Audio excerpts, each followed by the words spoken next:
As soon as a wrestler becomes a star, that's it. That's who they are, for better or worse. I mean, if you ever see Fandango wrestling as Curtis Hussey, what are you going to chant at him? You're going to rip into him for once being a ballroom dancer. Man, when you say that out loud, all those years of work. Ballroom dancer. In many ways, that's a tribute to those involved. They've managed to get to a point where they're established, but it also means any cameo roles vanish into the abyss and become trivia for people like us to enjoy. With that in mind, I'm Simon from WhatCulture, and this is 10 wrestlers you didn't realise wrestled for WWE in 1997. Number 10.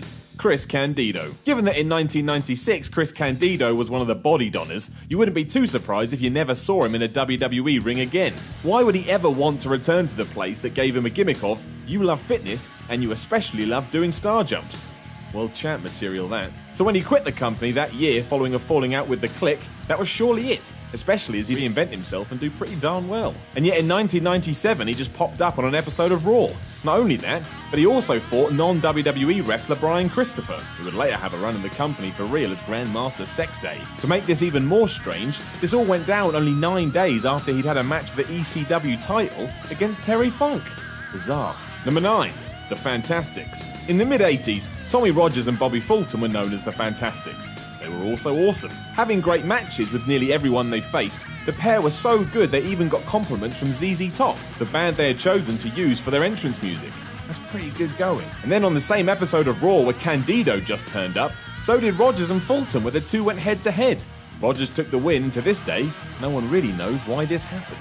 Number 8. Rhyno. Before Rhyno became Rhyno, he was a regular WWE enhancement talent performing under the name Terry Richards, mainly being used to put other guys over. When WWF Shotgun rolled into his home city of Detroit on 23rd of June 1997, he was indeed used on TV as part of a 6-man tag match. He of course lost with 2 other people to the Truth Commission. Number 7. Mantar. Remember Mantar? Don't.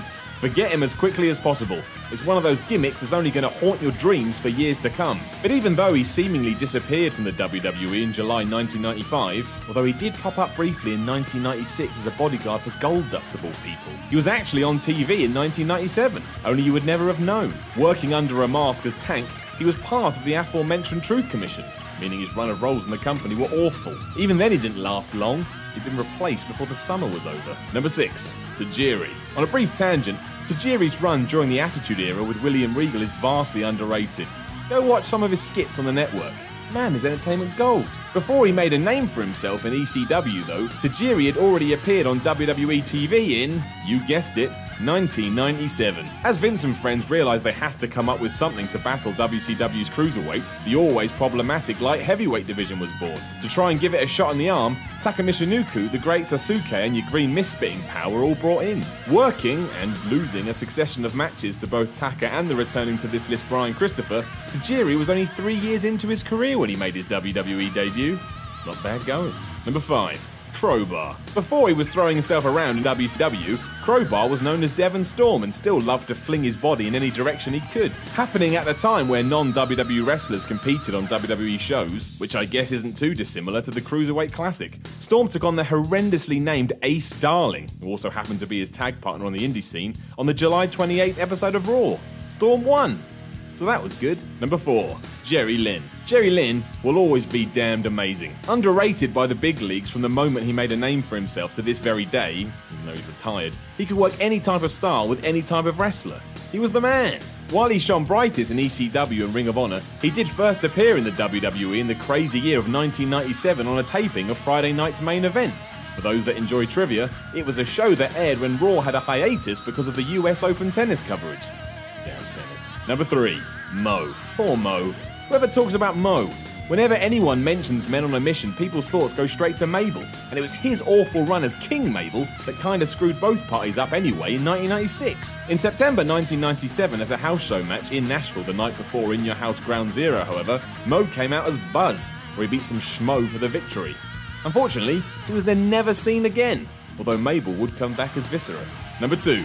Super Crazy. You gotta give it to Super Crazy. If you're trying to sell the idea of a wrestler to someone just on their name alone, Super Crazy does a pretty damn good job. In the fall of 1997, the Insane One did make an appearance to, of course, help out with the ever-growing light heavyweight scene. Taking on and losing to El Pantera and Brian Christopher, there he is again. On WWF Shotgun, he also stared at the lights for Aguila in an opening night tournament match a couple of months later. Like a lot of people on this list, he then went and kicked all the ass in ECW. Number 1. Paul Roma. You remember Paul Roma, right? He looked a bit like Ken Shamrock's Italian brother.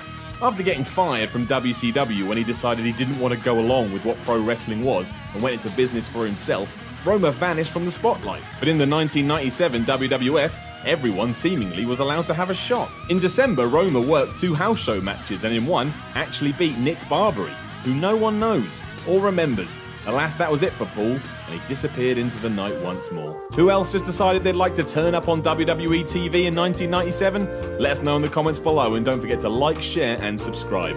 Then come and join the social media party with me on Twitter at SimonMiller316. I'm Simon from WhatCulture, and I'll chat to you again soon. Titan Screwed is the final book in the Titan trilogy, acclaimed for providing fans with rare backstage and insider stories from mid-90s WWE, a time of turbulence, wrestlers infighting, and ultimately betrayal. Written by James Dixon and Justin Henry, Titan Screwed covers 1997, featuring in-depth stories about Steve Austin nearly paralysing himself at SummerSlam, WWF forming a brief partnership with ECW, and of course, Bret Hart and Shawn Michaels and the Montreal Screwjob, which has never received better coverage than in this book. As with all merch, Titan Screwed can be picked up at shop.whatculture.com.